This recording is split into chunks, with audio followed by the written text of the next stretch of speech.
প্রিয় দর্শক, ভারতে জাতীয় নিরাপত্তা উপদেষ্টা অজিত দোভালের আমন্ত্রণে ২ দিনের সফরে দিল্লি যাচ্ছেন অন্তর্বর্তী সরকারের জাতীয় নিরাপত্তা উপদেষ্টা খলিলুর রহমান।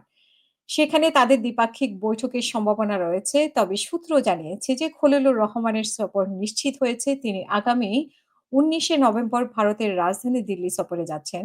সেখানে তিনি ভারত মহাসাগরীয় অঞ্চলের দেশগুলোর জাতীয় নিরাপত্তা উপদেষ্টাদের সম্মেলনে অংশগ্রহণ করবেন। দিল্লির সম্মেলনের ফাঁকে বাংলাদেশ ও ভারতের জাতীয় নিরাপত্তা উপদেষ্টাদের মধ্যে বৈঠক হবে কিনা সে বিষয়ে শতভাগ নিশ্চিত হওয়া যায়নি। তবে বাংলাদেশের পরিবর্তনশীল ও অস্থির রাজনৈতিক পরিস্থিতির প্রেক্ষাপটে ২ দেশের গুরুত্বপূর্ণ নীতি নির্ধারকদের সরাসরি আলোচনায় আগ্রহ রয়েছে এবং ফলে তাদের মধ্যে দ্বিপাক্ষিক সংক্ষিপ্ত বৈঠক হওয়ার সম্ভাবনা উড়িয়ে দেওয়া যায় না। গত বছরের আগস্টে অধ্যাপক মোহাম্মদ ইউনূসের নেতৃত্বে অন্তর্বর্তীকালীন সরকারের দায়িত্ব নেওয়ার পর এটি হতে যাচ্ছে দ্বিতীয় কোনো উপদেষ্টার দিল্লি সফর এবং এর আগে এই বছরের ফেব্রুয়ারিতে ইন্ডিয়া এনার্জি ইউকে এর অংশ নিতে জ্বালানি উপদেষ্টা মোহাম্মদ ফায়জুল কবির খান ভারত সফর করেছেন।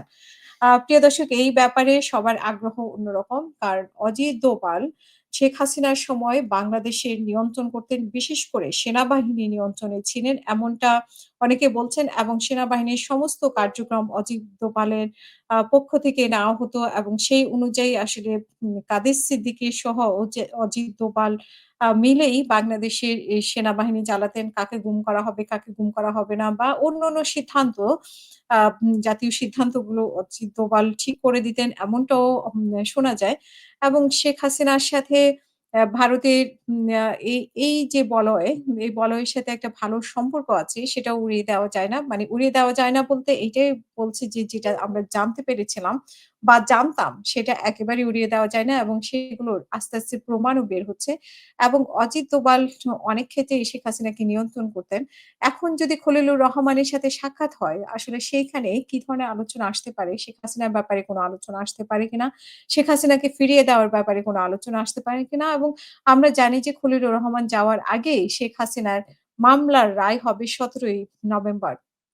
সো এই যে ১৯শে নভেম্বর উনি যাচ্ছেন, ১৭ই নভেম্বর অনেক কিছুই ডিপেন্ড করে যে উনার সাথে আসলে কি ধরনের আলোচনা হতে পারে। দ্বিপাক্ষিক আলোচনা তো হতেই পারে। এর আগেও আমরা খলিলুর রহমানের সাথে আলোচনা দেখেছি। সেই দ্বিপাক্ষিক আলোচনা চীনে দ্বিপাক্ষিক আলোচনা হয়েছে এবং সেখান থেকে ফেরত এসেই কিন্তু উনি নিরাপত্তা উপদেষ্টা হয়েছেন।